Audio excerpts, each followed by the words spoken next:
The internet is on. Okay. And Alex is first. Let it be known. Yep. There's the people that pop up on the YouTube before we're even live. You explained that to me once. It went right over my head, though. When I set the destinations. Yeah. And people log on to YouTube, they can see the stream's going to start. Oh, okay. It's not live yet, but the thumbnail comes up. That's when they hop in the chat. So then it's like stream starting soon, and then they wait if they want to wait. That's why CJ's here, man. I set the destinations, and then he's the destination setter. Destination setter. Trend setter. We've been doing the podcast long enough that you're not the young guy anymore. There's a whole new young guy that took the young guy. I haven't been the young guy in years. Yeah. I'm 32. You were just out of college when we started. Close. Yeah. I mean, this will be 9 years in July or something. Yeah. Wild. I've been doing. I started doing Liberty Ballers when I was 20. Yeah. It's been a long time. Think of all the championships they've won. It's all worth it. It's all been really good and easy and rewarding. And somebody said 3 pods this week. There's not going to be 3 pods this week. Oh, no, John, I'm sorry. There won't be another pod till Monday. So 2 pods this week. Sorry, John, in the chat. John in the chat. Joe poses a good question. Got to find a way to get him suspended. Need to. It was a really dirty foul. They should really. Yeah, they should look at it. Look at it again. Look at it again. All right, here we go. The Rights to Ricky Sanchez podcast is presented by DraftKings Sportsbook. Sign up for DraftKings Sportsbook's top-rated app. Download their app and sign up using promo code RTRS. And brought to you by Adam Ksebe, the official realtor of the process, Briggs Auction, the official auction of the process, and Kinetic Skateboarding. Get 9.1% off your first order with promo code Dave Silver. On the show today, I don't have the exact number, but it seems as if the Sixers have packed 30 or 40 games in these last 2 weeks. And they're all going to suck in one way or another. But the Sixers won against the Pacers. So we will talk about that, and hopefully we'll talk about some more DeAndre Jordan flagrant fouls. Also discuss a report that Doc Rivers is being talked about as the next head coach of the Lakers.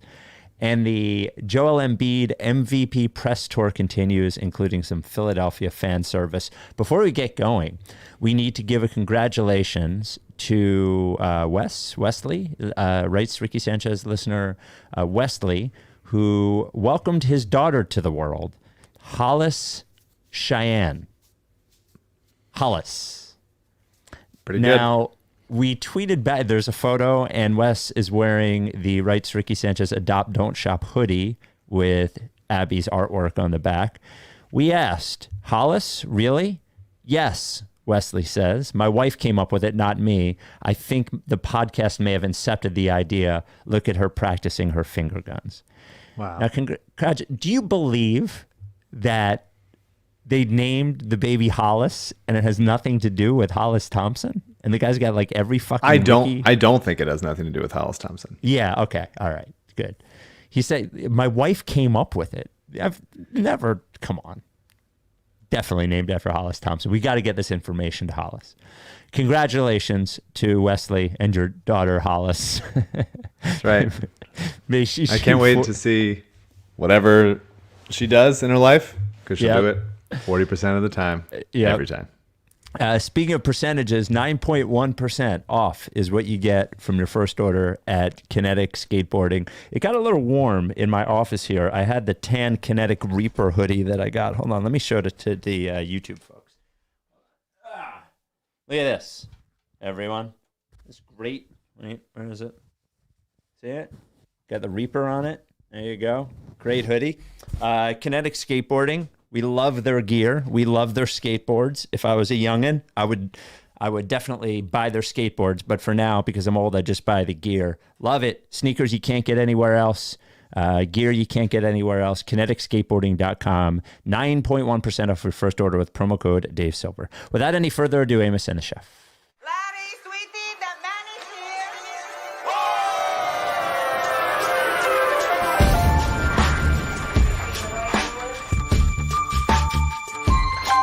Say the name. I say the name.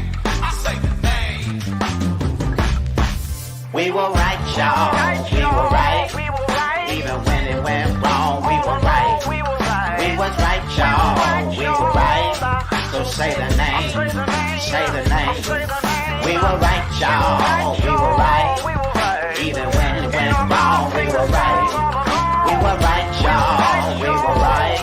So say the name. Say the name. Say the name. Say the name. Say the name. I say the name. I say the name. Say the name. Life's tricky Sanchez forever. Welcome to the Right to Ricky Sanchez podcast. I'm Spike Eskin, along with a guy who completes 40% of everything he does. That is one, Mike Levitt. Another win. It was a win. It was legally a win. They've won 3 in a row. This is when they should be gearing up for the playoffs, like for getting healthy. We have that week of the play-in to sort of chill out. Yep. There's some really good things that happened tonight on the offensive end. There were Embiid and Maxey. But then... What happened?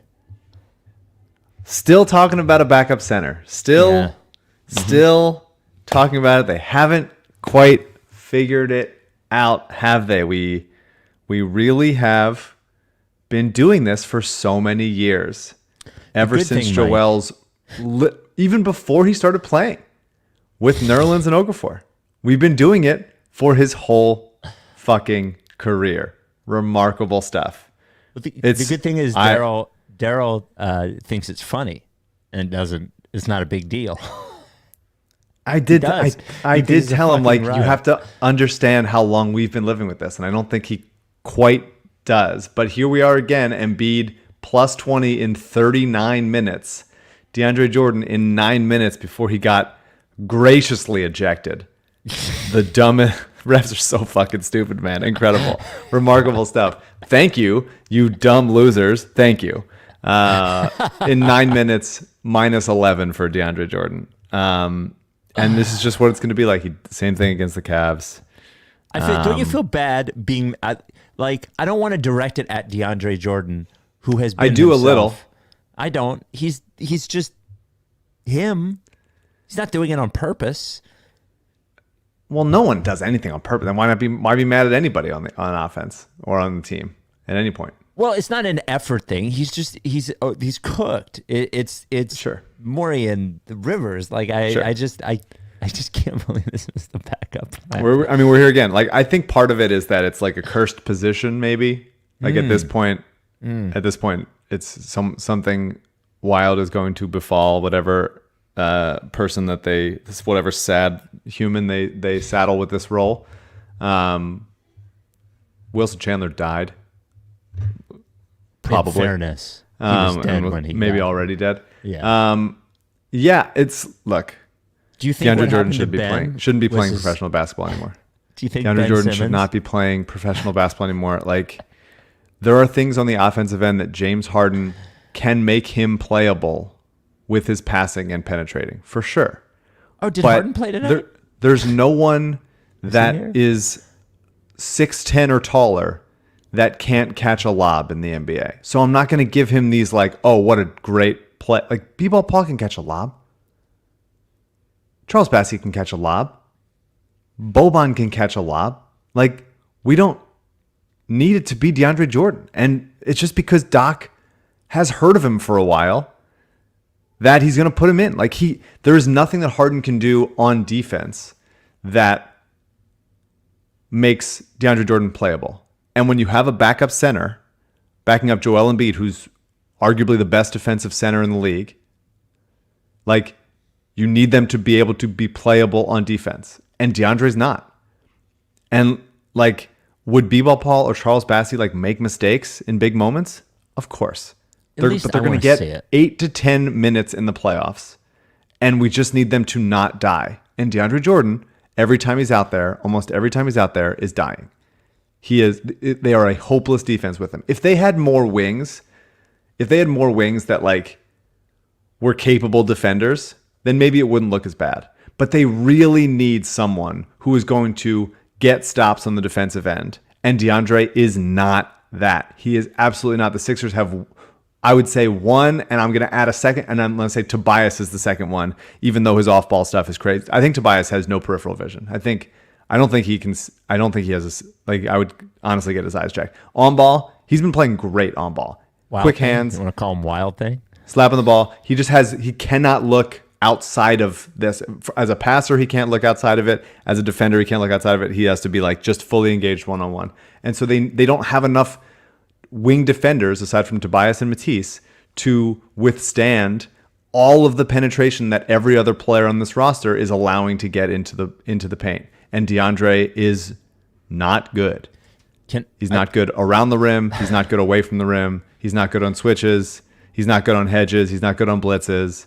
He's not good in a house. He's not good with a mouse. None of it. And he's still like rallying people together in a huddle, being like talking through people. And it's like, bro, like, what are you doing? Unless you're like telling people what the 80s were like you don't need to be here like on a platform telling people anything. Hold on. He is incapable of doing his job. Doc is still playing him. It's remarkable. I want to correct something you said. You said that Doc is playing him because he's heard of him for a while. I want to correct that because if there was any doubt that the backup center signings were Doc's service, it's not just that Doc has heard of DeAndre Jordan. Doc was one of DeAndre Jordan's earliest advocates in the NBA, pushing for him to be all NBA, pushing for him to be defensive player of the year, pushing for him, like all of those things happened when he was with the Clippers. Now, he was good then, but for like sure, he was absolutely yes. playable back then. Like no one would argue that, and so was Paul Millsap back then. Sure, but what has happened is, and because it was the same thing with Greg Monroe. Remember, they signed Greg Monroe, who was clearly better than Jordan. But the thing about Greg Monroe is that Doc had always wanted him, was friends with him from when he was a little kid or whatever the fuck it was. And now he got DeAndre Jordan. Like, there are times in life where you should do favors. I'm genuinely forgetting. Was Greg Monroe when Doc was here? No, not Greg Monroe. Andre Drummond. I'm sorry. Okay. No, yeah. no. That was a breath. My brain is broken. There's been too many backup centers, and they're all the same. There are times in life where you can do favors for coworkers. You can buy somebody lunch. You can pick up coffee because you're going to get some. You can even tell somebody, hey, you know what? You don't have to come in tomorrow. I have your job covered. But when you are a team looking to win a championship and the only thing that you need from your backup center is to play like defense, it's not the time for favors for the other guy. Like, it's just not the time. Like, and this, we'll get to it. This is one of the reasons that Doc won't be here next year, is not simply because of the coaching, but is because this weird fucking split of power within the organization, because Doc got hired first, got promised some like personnel, things, and it's not one of these things. I'm not absolving Daryl Morey. Trust me, whenever that fucking Harden max contract comes, it'll be his day too. But like, this is just not the time for this. It's not the time for the guy that you've heard of or the guy that you know, especially when he can't play anymore.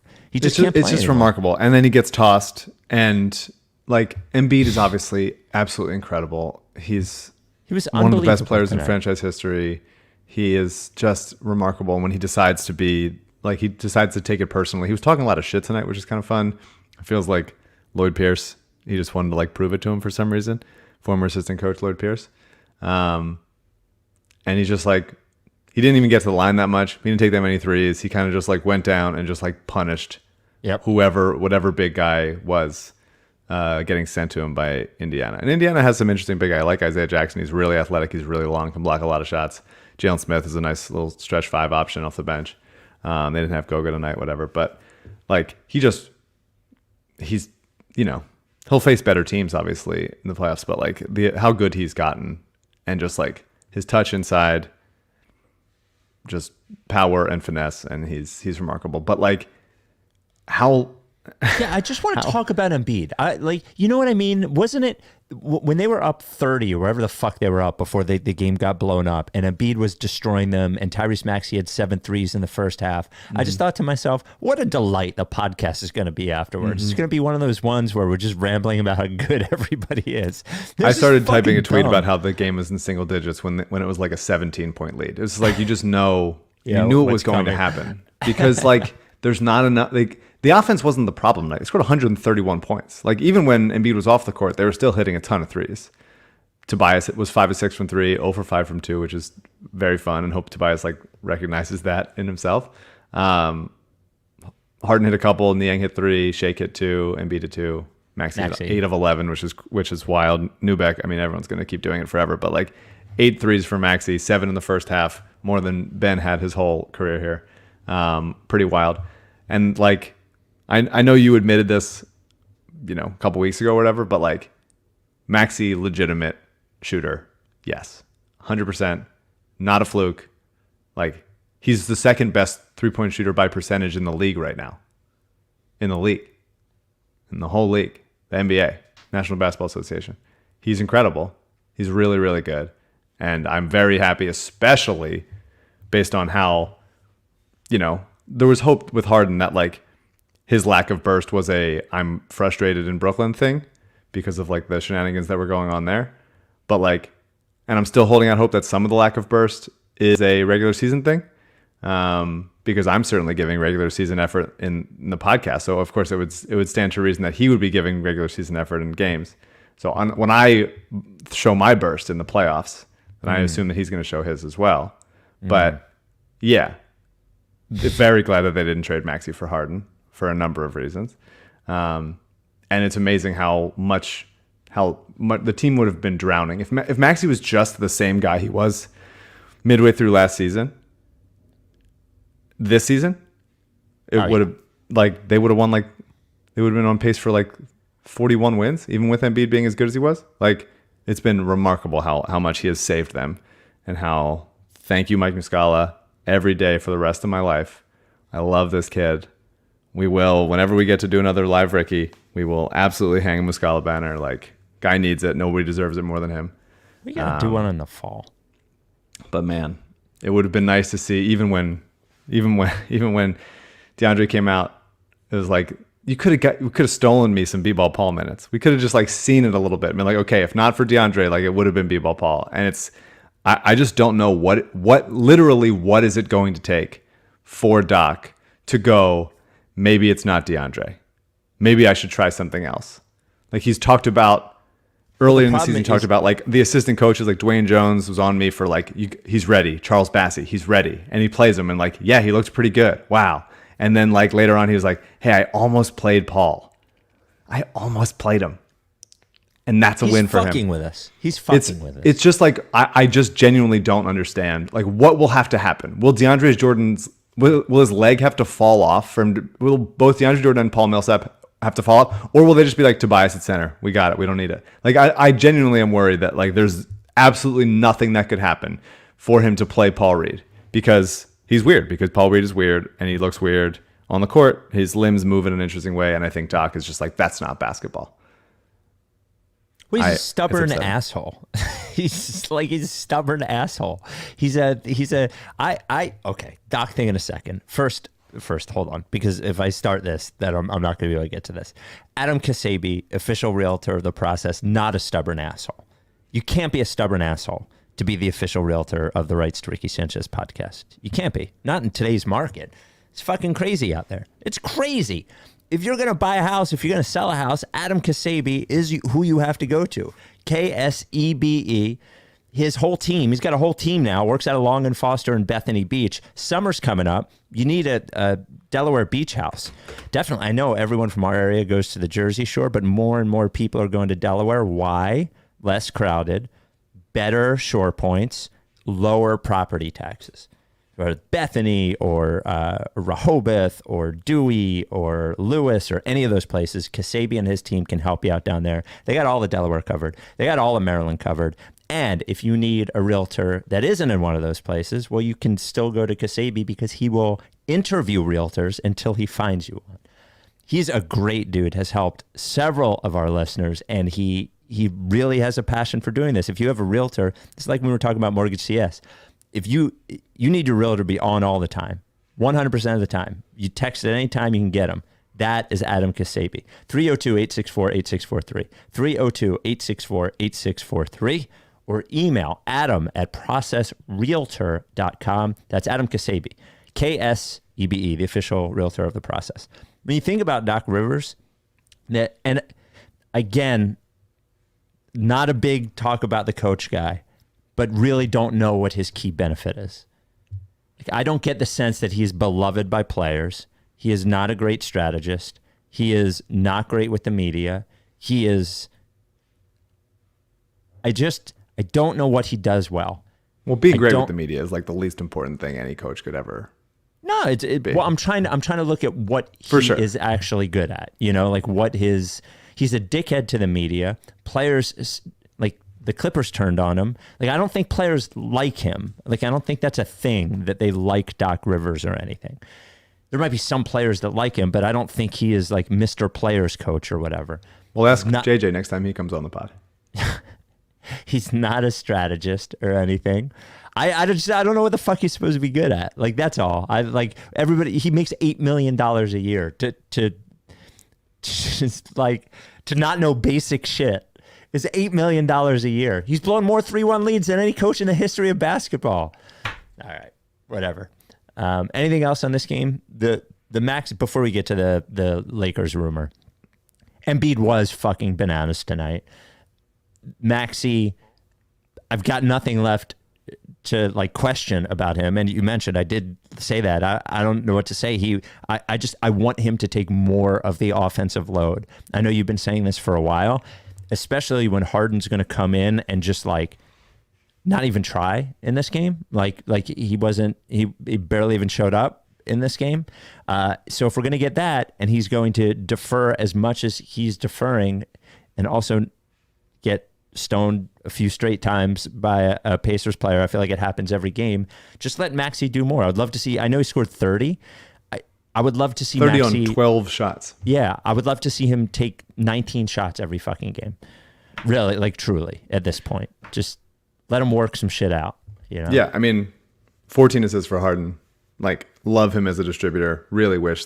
Some of his passes were strange tonight. It seemed like there wasn't much like zip on him. It seemed like he threw a bunch of like lollipops. He wasn't trying. Watch the game again. He wasn't even sweating. He's too fat not to sweat. It would just be nice to give Maxey the role of like, we need a bucket, here you go. And it seems like there's still some deferring to Harden, which is like that bothers me less than the backup center thing. But I do think like Maxey with the ball in his hands is, especially in the playoffs when they're not going to call that shit, a better option than Harden. Although Harden is getting to his floater a little bit more, which I'm fine with. But yeah, I mean, the backup center thing is driving me insane. Matisse missed a couple like wide open layups today. That was pretty funny. Oh, he looked fucking terrible. And then the dunk. That was pretty good. Yeah. But, you know, it is what it is. He's going to be, he's still like, the fact that they have no other like weapons defensively outside of Embiid, like he needs to play, and he's going to have to keep, I want him shooting those threes. I want him cutting to the basket and getting those opportunities. He'll keep getting better at it. Absolutely. Is anybody more open in the corner than Matisse Thybulle in the entire but like NBA? He should be taking it. Absolutely. And he's not like, the difference between, he shoots like 31% from three. Like if he was 36% from three, that'd be like another make a month. Like it's not that much. Yeah, but 31% with nobody guarding him. Totally. But they're not going to guard him unless he starts shooting like Dorian Finney-Smith level, where he's like actually a weapon. Like I'm fine with him taking those shots. That's a good shot. But man, the backup center thing is driving me crazy. It is. I would love to see B-Ball Paul play B-Ball on the court. And because like I think the biggest by Paul, do you think? Maybe we'd find out the answer if we were able to see him play. How much basketball can Doc rob B-ball Paul of until he has to like lose his name? He's just B. He revokes it. He's like Michael J. Fox in Back to the Future, fading away. Yeah, the nickname is fading away. Just choking myself. I do wonder, like, the bigger thing, like for the next, let's say, 5 years of Embiid's prime, like what, like the backup center journey, which was like several horrible players that couldn't move, and then Al Horford, who was being paid half the payroll, and then several more players who couldn't move, and then like maybe the idea of Ben as a backup center, but like he never really established any verticality back there. They didn't try it that much. He probably didn't want to do it that much. And then then they tried going small with like Tobias as a backup center and like Niang, and it's like, well, that's not going to do anything. Like they just have not ever figured out, aside from like, I mean, I guess Andre Drummond, like the first half of the Dwight Howard season and the first half of the Drummond season were like fine. I don't think that they were great. I don't think that they would have been sustainable in the playoffs, as Dwight certainly wasn't.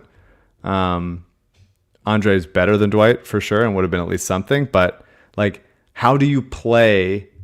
Can you get like a coach to figure out how to scheme a defense when Embiid is not just like making up for everybody's mistakes? Sign Bismack Biyombo, like get Bismack Biyombo, just get fucking somebody.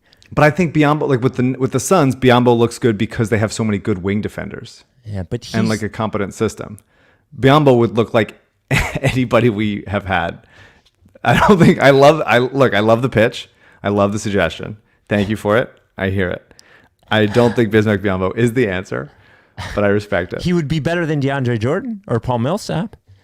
I don't know that that's functionally true. It. Yes, it is. Yes, Biyombo was sitting on the street. He wasn't doing anything for half a year. The reason why he looks good is because Chris Paul's making him look good.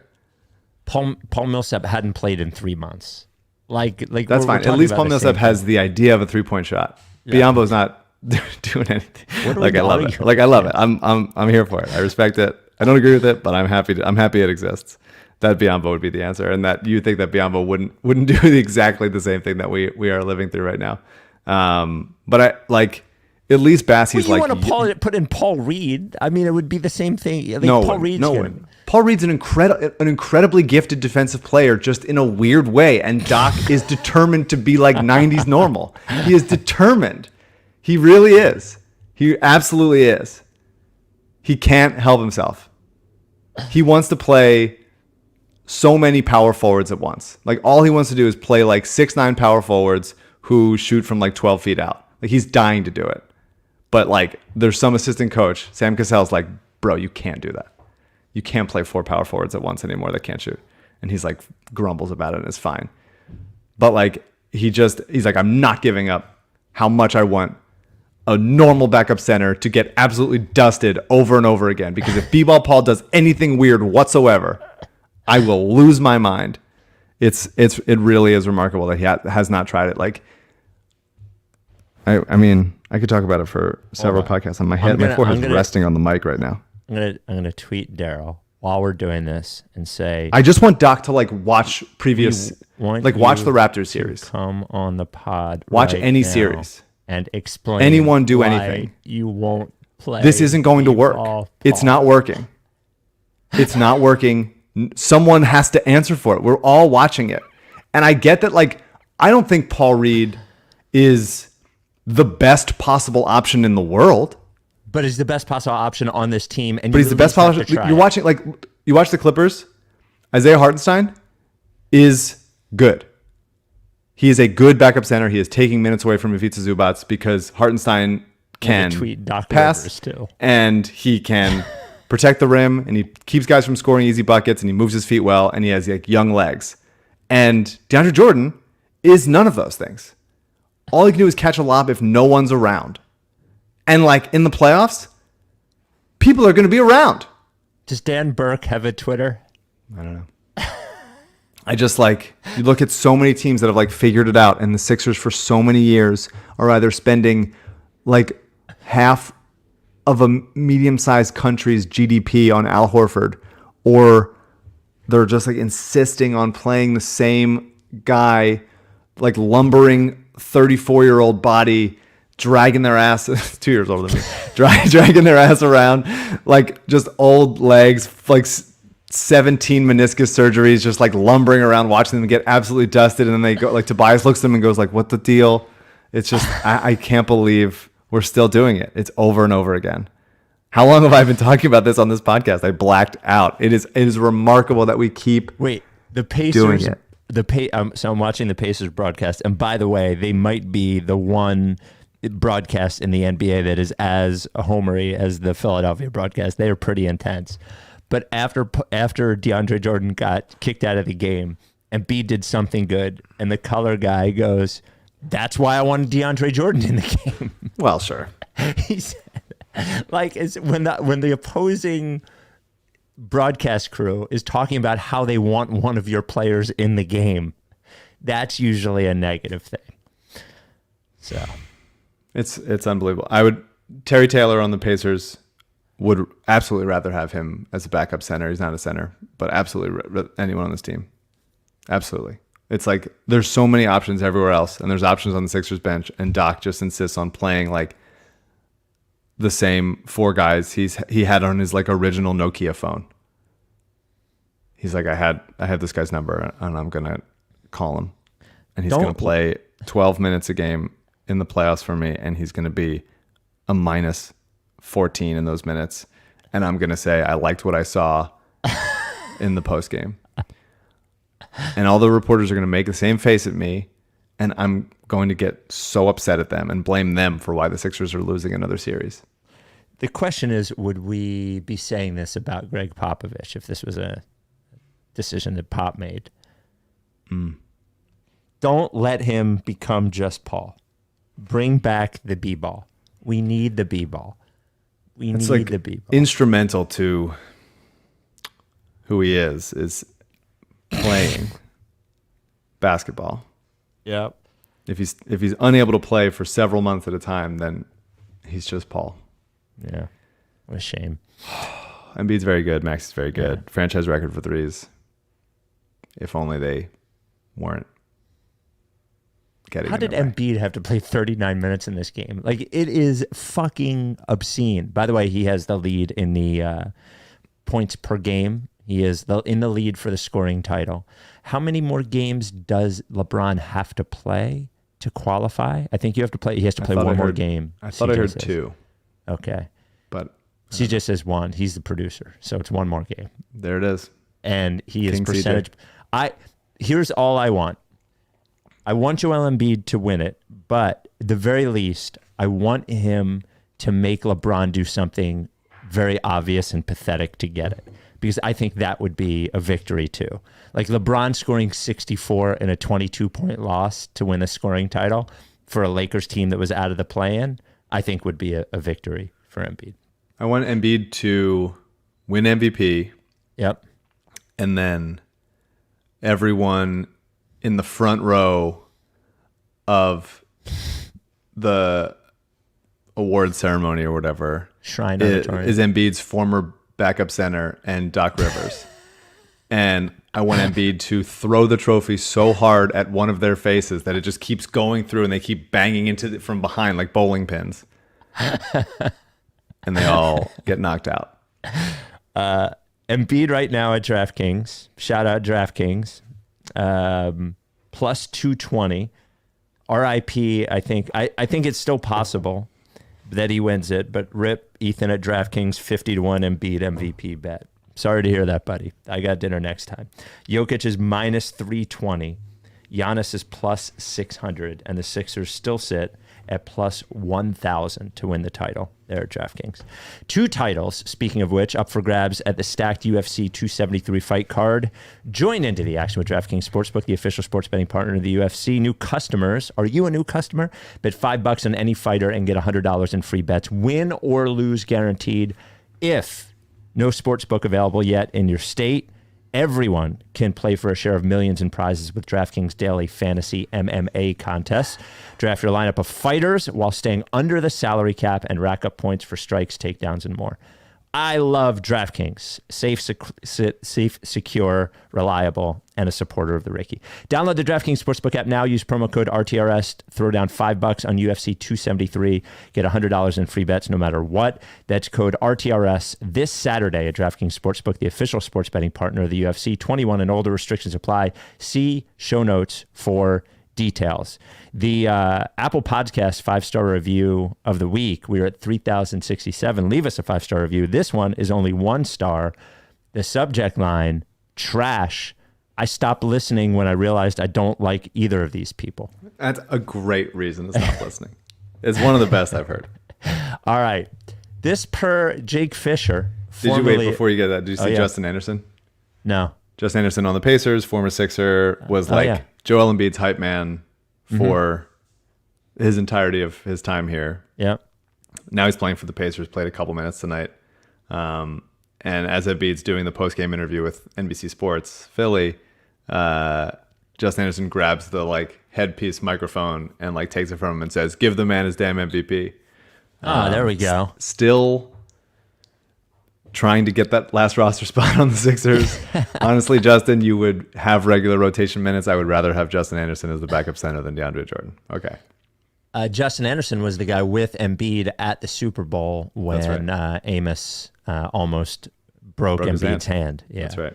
Fucking, what was he doing? He went full Hoagie Goon. Who grabs Embiid's hand so hard when meeting him that he hurts it? He was finally ready to prove it. All that sweet singing music that Amos does, he was finally ready to shed that moniker and put it all into breaking Embiid's hand. Yeah. He did it in a smooth and sexy way, but he did it nonetheless. This is per Jake Fisher of Bleacher Report. Doc Rivers, the Philadelphia 76ers. So this was an article about Frank Vogel getting fired at the end of the year because it's definitely his fault that they traded for Russell Westbrook. Doc Rivers, the Philadelphia 76ers head coach, is another active bench leader being mentioned by league personnel as a potential Lakers candidate. Rivers' tenure in Philadelphia has also come into question of late, spurred by team president Daryl Morey's deadline acquisition of James Harden and the mounting speculation that followed about a potential reunification with Harden's former Rockets head coach, Mike D'Antoni. Rivers had also been linked by several league sources as a potential replacement for the Jazz in the event Quinn Snyder does depart Utah. Rivers was the head coach in Boston from 2004 to 2013 under Jazz CEO Danny Ainge. I think there will be a lot of Doc Rivers' agent working overtime, getting him into every rumor possible so he can find a soft landing spot after they disappoint in the playoffs potentially. I would love to see Doc Rivers go to the Lakers and just have a fucking miserable year. I would love that. What do you think the odds that Doc is the coach of the Sixers next year? Percentage chance. I feel like he probably will get another year. It hasn't been great, but there was that very, very obvious Danny Green quote. I love those things where they're anonymous source that could be one of 6 people. They also did that there was an athletic article of we talked to assistant coaches from 2 teams that this team beat in the tournament. And it's they beat 4 teams. So there's there's very few options of who it could be. So it's probably Tom Izzo. I'm guessing it's Tom. It's just we're not going to really shroud this in mystery a little bit. Seeing a guy in an interview and the lights are just a little bit dimmed and it's well, we can still see that's we know what that is. His voice. It's not even a little bit even. It just looks like that's very obviously Jim Boeheim. What are we doing? So yeah, I just sort of feel there's a good feeling among Doc with enough of the players and I know that it's not I don't know. I'm sort of, I guess what I'm saying is do you think Danny Green's going to talk about the rumor on his podcast? I think he might. I'm hearing this rumor and I just want to refute my own self from earlier. That picture of myself dimmed. Yeah, I just sort of feel I want it to happen. Mm-hmm. I think it'd be a little bit weird if D'Antoni replaced him, even though like he's obviously available. So obvious. It's too obvious. I think in a strange way. Has a relationship with Sixers owners, thanks to our friend Jerry Colangelo, who brought him in to breathe down Brett's neck. Has a relationship with Joel. You say Sam Cassell? Yeah, maybe Sam Cassell, Dave Yeager. I have no idea. I have no idea. I don't know. It'd be bizarre, like Doc having they're making an FX drama about the Donald Sterling thing where Doc is like the main character. That's going to be really playing himself. Really torture. No, he's not playing himself. You didn't see this? Oh no, wait, this is a real thing? This is a real thing, yeah. Oh, I thought you were talking about that's why Doc was going to go to the Lakers to be real part thing. of this. Real thing, they announced it like 2 days ago, I think. Oh, who's playing Doc? Oh, what's his name? CJ, pipe in if you remember. Lawrence Fishburne. Oh, playing Doc. Lawrence Fishburne is way too fucking cool to be playing Doc Rivers. Sure. Oh my God. But if you don't look at Doc Rivers' backup center rotation, then you might think he's cool. Do you think maybe Lawrence Fishburne will have that like former NBA player, like sort of like knees all fucked up walk that Doc has? I think he'll be able to get that pretty good, bro. Yeah, I mean, like, I'm just imagining, because when you do a show that like is partly based on real people, which I've done a couple, like you sometimes will sit down with them. Yeah. Like they'll come into the writer's room and chat, or they'll just like be on a Zoom or whatever, which we did plenty of for Young Rock. By the way, watch Young Rock. It's on tonight. My episode is next week. I could just imagine Doc like loving to entertain those writers that are just like, so what is your stories and like how did you feel about it? And it always gets weird. Every single like talk to former, like we talked to this wasn't weird, but we talked to Chavo Guerrero for Young Rock. That was awesome. They should get Will Smith. But Doc is not going to be that cool for them. What did you say? They should get Will Smith to play Doc. It's like his big fucking comeback. Maybe. It's going to be Fishburne, though. Knocks DeAndre Jordan on his ass. And that'd be cool. That'd be a cool interpretation. Yeah. That'd be an interesting one. So I don't know. I'm assuming we get Doc for another year. I'm not assuming that like anybody to replace them with is going to be like great. I think part of it is that like Embiid is so good that any backup center is just like, you know, a little hopeless in place of him. But that's why I've always wanted them to play like a slightly different style, which B-Ball Paul would do. But I don't know. I would love to, if we could I'd be interested in getting like an innovative head coach on this podcast to say what Doc should be doing different. I don't know if anyone would be willing to, if there's anybody out there that would be willing to do it. Man, I would love to get Brett. No, Brett would never do that. He won't. I know he won't. Never. And Brett also, like, you know, it's a different team, but like had his chance, and the backup centers sucked with Brett also. Yeah. So I think part of it is this Embiid is very good, and there's a curse. Speaking of Embiid, he has been doing his MVP press tour, which I support. There's been stuff everywhere. He really wants MVP, which also is why I want him to get MVP, is another reason, also for because he deserves it. Shout out to Chris Herring, who is on Zach Lowe's podcast, basically making the case, not hard making the case, but mostly making the case for Embiid. And then toward the end of the pod, Zach, who I love, just went off about how somebody needs to really dig into the advanced numbers about Jokic on defense. And nobody needs to do that. Anyway, great story from The Athletic. I don't know if you saw this, from Billy Lang and his wife. My wife, Alicia, and I have 4 sons. He takes a car service. This is Embiid. He comes over and Alicia cooks for him. He has this backpack with him. He says to my boys, "You guys want to play video games?" Of course they're going to say yes. And he takes out his PlayStation. Alicia Lang then says, "He literally put it on the main TV in my house. He wanted everyone to watch how bad he beat them." Billy Lang says, when I say he pummeled my kids, there was no mercy. I think he won a Madden game 98-6. Alicia Lang says, at the time, my kids were 7, 9, and 10. Mm-hmm. Which means they went for 2, which I respect. Good job, kids. Yeah. And then what I loved after the Cleveland game, and this really stoked, I don't know if Embiid did it on purpose, but this really annoyed national NBA writers. Embiid said, so I say it's out of my control. If it happens, great. If it doesn't, I don't know what I have to do at this point. At this point, I feel like they hate me. And it's cool. That's always been kind of like my career in Philly. I feel like in Philly, it always felt like you had to do more. I don't know why, but that's the feeling I always had. I love it. I love the fan service. I love annoying the Jokic stat dorks. I love prodding them with the normal Philly bullshit because Philly gets prodded with normal Philly bullshit, so to throw it right back at them and annoy them, I liked it. Yeah, I really mean, like, hope Embiid wins. he's having an MVP year, like Yes. 100%. 1,000,000%. It's just like It's his turn. I would say that Jokic and Giannis are also having MVP years, and they're doing great. And it's their turn. very reasonable for me to say that Embiid deserves it because they've already had it. Yep. We've all been to preschool. If you've already had something, you have to give someone else that deserves it a chance. And it's Embiid's time, and all the bullshit he's been through. Like, everybody's got, like, come on. It's just like, it's time. It is a total toss up between those three guys. There's not the right answer.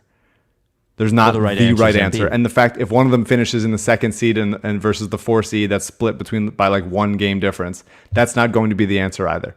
Like, the answer is they all three deserve it. Embiid hasn't had it. Give him one, and then they're all 3 MVP candidates. This isn't loser shit. This is fucking settling when 2 kids are fighting over a shitty doll or something. Come on. Just do it. Get over yourselves. It's not that important. Give it to him. He deserves it. No one's gonna judge you for it. No one's gonna give a shit if you give it to Giannis or Jokic. No one will give a shit. But a lot of people will give a shit, including Embiid, if he gets it. I just don't know why, like, people that like Giannis fans and Jokic fans are like as fired up about it as they're like, you guys have already had one. Like, he got it. You have the validation of having been MVP twice for Giannis and once for Jokic, and that's incredible, and you deserved it, and good for you. They're both absolutely incredible players. It's called our turn. Yeah. Come on. Get over yourselves. He had 45 and 13 tonight. Oh, Embiid. Yeah. Yeah. Yeah. He's the man. The hard to stomach YouTube comment of the week comes from Brian B. I would love to hear what the Chicago dude side of the story here is. Got a lot of response on the relationship advice. I'm sure whatever his side of the story is, I wouldn't believe him. People saying that the emailer may have been hiding parts of the truth. I would say this: if you are obviously the Portland girlfriend to Chicago guy, you are a listener. If you would like to tell your side of the story, I will present your side of the story. I think that's. I would rather hear from the girlfriend that he's going back to. Oh well, can you imagine if they're in the car? Let's put it on a podcast. Listening to the podcast. You mind if I put it on a podcast? Wait a minute. I'm from Chicago. Just the silence, sweaty silence as he quietly turns it off. I've heard this one. I've heard this app. I forgot I heard this app already. It's like Mike's being annoying. Mike sucks. Get over yourself. It's fine. Music. I like music. It's like when you're 14 and you're watching a movie with your mom in the room, and all of a sudden there's a nudity part, and you quickly turn it off. That's what he was doing. Mailbag in a second. Right now I want to talk about Briggs Auction, the official auction of the Ricky. They are a 4-generation family-owned and operated auction house in Garnet Valley, PA. I am jonesing a little bit because they were having auctions every week. They have big estate auctions with everything from... And there's fines in there, man. I'm telling you, if you know your shit, or even if you want to take a chance, there's fines in there. There were T206 tobacco cards. There were classic like autographs and framed shit and furniture that you don't have to worry about waiting 8 months from a furniture store for. But they've been having them every week, and this week it's off. So the next one goes online next week. Another discovery auction next week at Briggs. BriggsAuction.com/Ricky. BriggsAuction.com/Ricky. There's shit you can bid on from $1 up to thousands of dollars. And as soon as the auctions come out, I tap through it all day long. If I want to kill 20 minutes during lunch or take a walk outside, I look at Briggs Auction. BriggsAuction.com/Ricky. This week's Ricky giveaway at BriggsAuction.com/Ricky is a Tyrese Maxey rated rookie right here. You can see it, a Panini rated rookie right here. You can see it on the YouTube, and a Art of the Take t-shirt. So go to BriggsAuction.com/Ricky and just sign up with your email address. It takes like 2 seconds. Find estates auctions like twice a month, periodic special collection auctions. And if you have an estate auction you would like to do, you have a bunch of shit you want to get rid of, just send a note to info@briggsauction.com. They don't ship in-house, but they have plenty of shippers, even for the furniture that they can recommend to you, or you can pick it up right there on site on Saturdays. Again, BriggsAuction.com/Ricky. All right, mailbag. Writes RickySanchez@gmail.com. One basketball, one non-basketball. This comes from Gustavo. Hello, CJ and the other two. What is your ideal trade for Beal this offseason? I'm leaning toward trading Harden as the main piece in a Beal trade rather than Tobias. A starting five including Maxey, Harden, and Beal feels like the worst defense in the league, even with Embiid. Thoughts? Well, I don't think you could get Beal without Maxey if you're not. Would you trade Harden for Beal? Like right now? No. That's not I don't think that's a worthwhile trade to make. No. I really think Harden, like as imperfect as what it about looks for right now, Thomas like, Bryant? Would you trade Harden for Thomas Bryant? He would be an effective backup. For Beal and Thomas Bryant is rarely healthy, and Thomas Bryant is a really bad defender. Is the only thing. Maybe Dan Gafford is at least like the younger version of that. What about Jan Mahimi? Jan Mahimi? No, I wouldn't trade him for Jan Mahimi. Him and Bismack Biyombo can go hang out at your house. Yes, it's the like. I don't think honestly. Beal's cool. Like he's a cool player to watch. He's very fun off the catch. He's really added a lot to his game on the dribble drive, but the team just needs more like competent two-way players. Like it's really that's all they need. Well, but he's more of a two-way player than Harden. I don't know that that's actually true. I think it used to be true, and I don't think that it is anymore. I think he is as I think Harden is better than advertised defensively, and Beal is worse than advertised. So at the very least, it's close. I think that's true. I don't think it's close. I think Beal has the probably physical ability to be better than he has. He's been in a loser situation for a long time now. That's true. You know, that's true.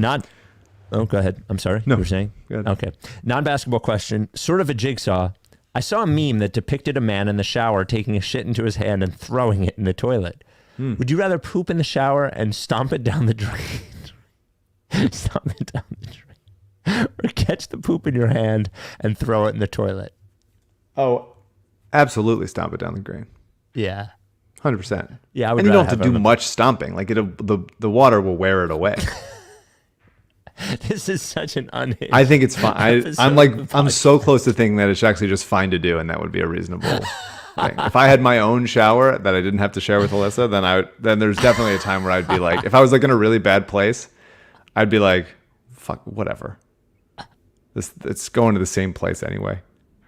It's basically like peeing in the shower.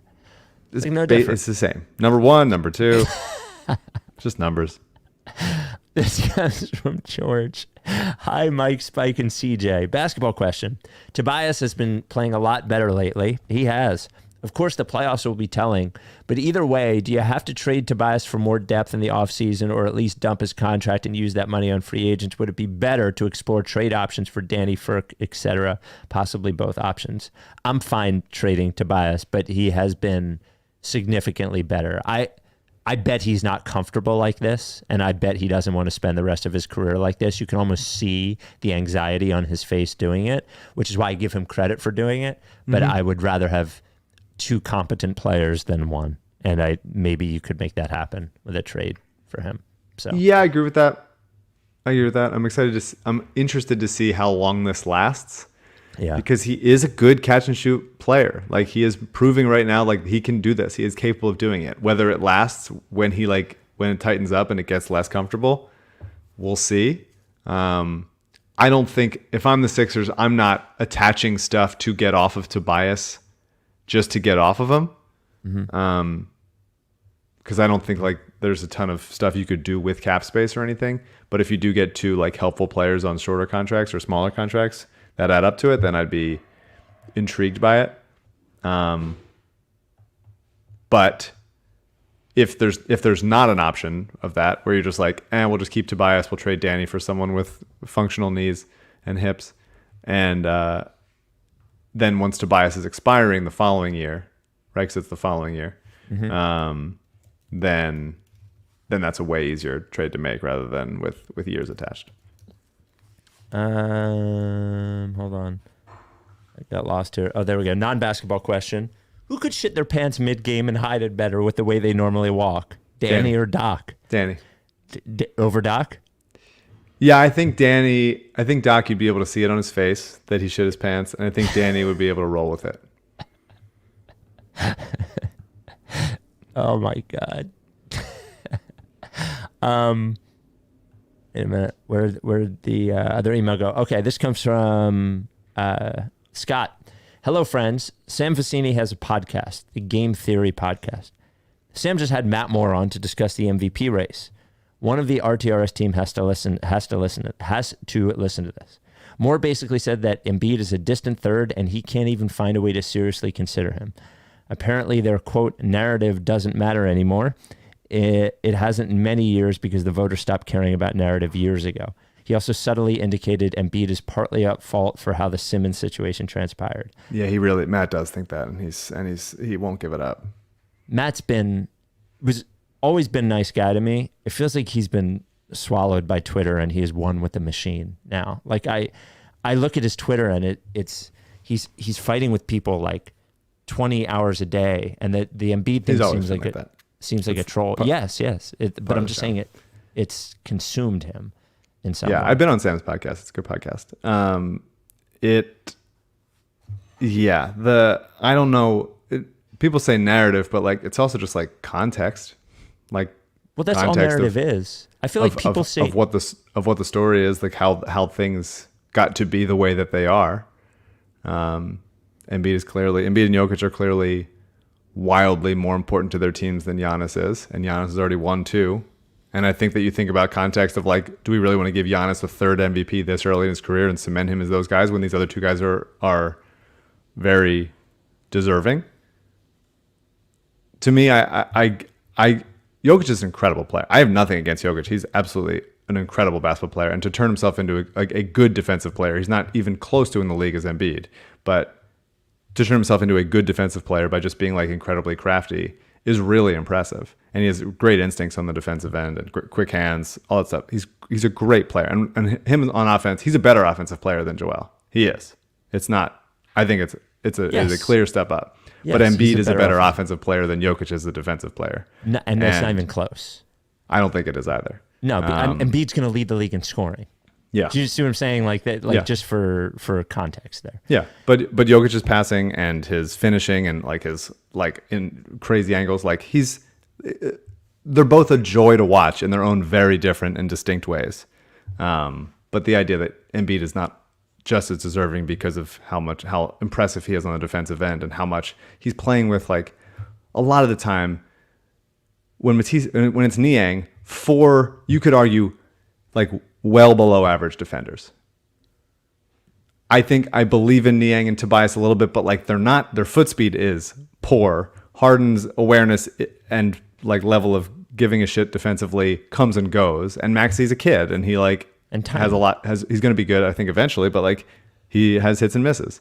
And so for Embiid to like carry them to like, I think they're still like 9th defensively, and it's only because like DeAndre Jordan's corpse is his backup.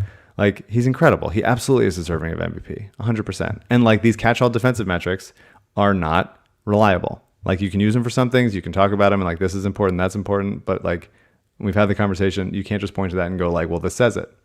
And by the way, catch-all offensive metrics are unreliable as well. Like they are. There's no one sitting in an NBA front office figuring out who is better based on VORP. It's not true.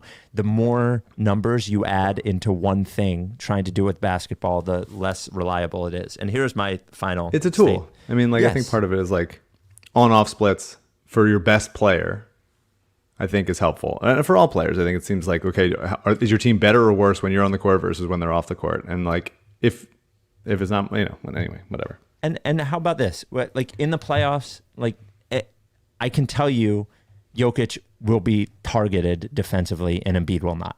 Like that's Jokic is certainly better than he was. But I think there's a chance Embiid's targeted defensively for sure. As a defending out in space, making him switch, making him exert energy, pick and pop with his guy because he doesn't want to have to like go and maybe cover targeted a that dive. way, but not because he's unable. Like I don't think he is. Even for like he's obviously doesn't want to be guarding out on the perimeter, but they're far worse. It's not like Gobert or something like that. The thing I'll close with is I don't think anybody know the word. I don't want to hear anybody say narrative anymore. Here's what narrative means: a spoken or written account of connected events, a story. That's all. We're reading dictionary definitions now. It just doesn't. It doesn't mean a lie. It doesn't mean a lie or a story or It's just. It's all of sports is narrative. Without narrative, it is boring. Without a story arc and heroes and villains and overcoming adversity and all that kind of shit, that's just numbers on a page. Part of it is making you feel good or making you feel bad, and none of that happens without narrative. It's the whole thing. And if you want to make judgments based on the numbers alone, it is impossible because there is no specific number that tells you who's better than who. It's not how it works. Fucking nerd dickheads just staring at fucking Basketball Reference all the time. I hate it so much.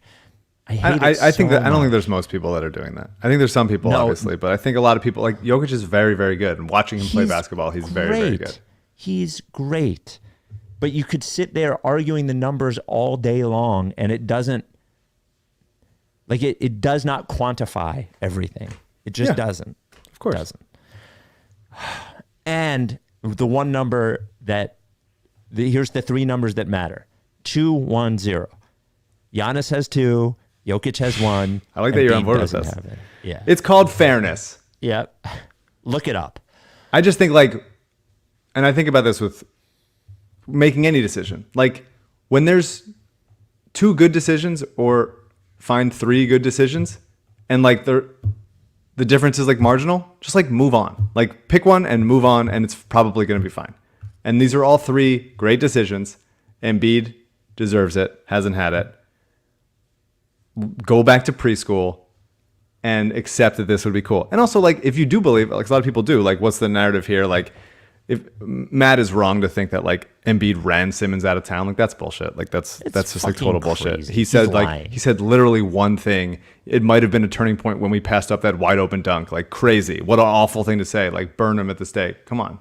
Like Matt Moore doesn't believe that. He's lying. He's been saying it since then. He's been saying it over and over again.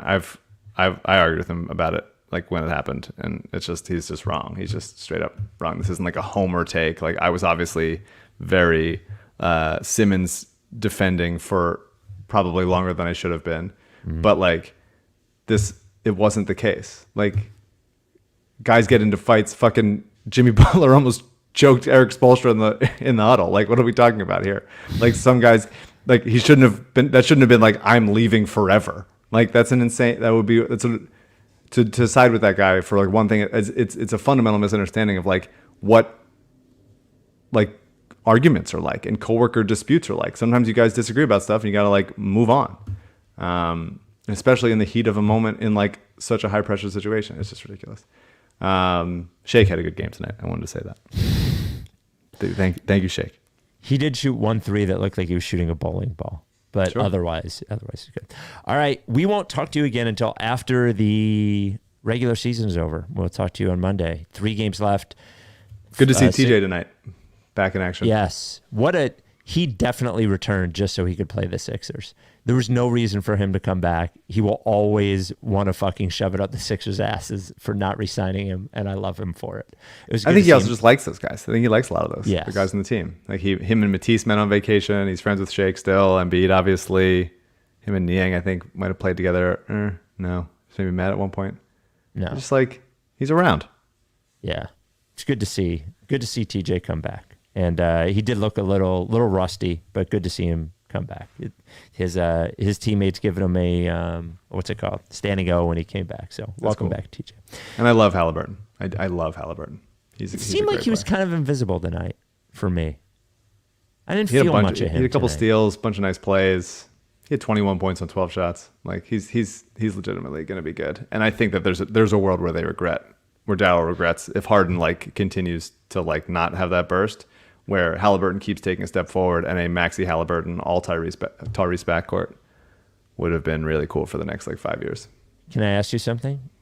If I were to offer you to take it back and trade Ben for Halliburton and Barnes, would you do it? Halliburton and Barnes. Yeah. Honestly, maybe just for the future and the idea of like a big Harden deal. Because Halliburton has looked, low stakes in Indiana, not trying to really win games, but he does look really good with a bigger role, and I'm excited to see what it looks like going forward over there. I think that for this year, Harden is still Harden, and I think that team has a better chance in the playoffs, and I get the idea of maximizing Embiid's prime right now and not assuming he's just going to be around for 5 years all good. But I think going forward, Halliburton and Barnes would have been a very nice package. Yeah. And last one, and remember, you don't have to give up the 2 first-round picks there either, which I or think Andre Drummond or Seth Curry. Would you rather have traded Ben for CJ McCollum and Robert Covington? No, because CJ's a bad defender, and I think doesn't distribute like Halliburton or Harden does. And so I think Halliburton is a better defender and also allows Maxey to still do his thing and distribute and like get other guys involved. And Cove would have been nice. Cove had 43 the other night. Yes, we didn't mention that. That's fun. 11 threes. Very he went fun. fucking crazy. What a weird team the Clippers are. Yeah. But yeah, I mean, I'm like, look, very much looking forward to Harden in the playoffs, hoping and to some point very much believing that there's another gear that he'll get to. Feeling like him being responsible for DeAndre Jordan's corpse on the defensive end is a little unfair, but I want to see more. I believe I will see more, and we'll see how long his relative prime lasts. Otherwise, then yeah, those other trades, Halliburton, especially, would have been the better move. All right, we will talk to you after the regular season, before the playoffs. Are you down with? Yeah, TTP. Yeah. Wow, this is the last regular season pod. Yes. Okay. I am shedding my regular season skin, and right after this, as soon as we hang up. Okay. Yeah, Lickface. All right.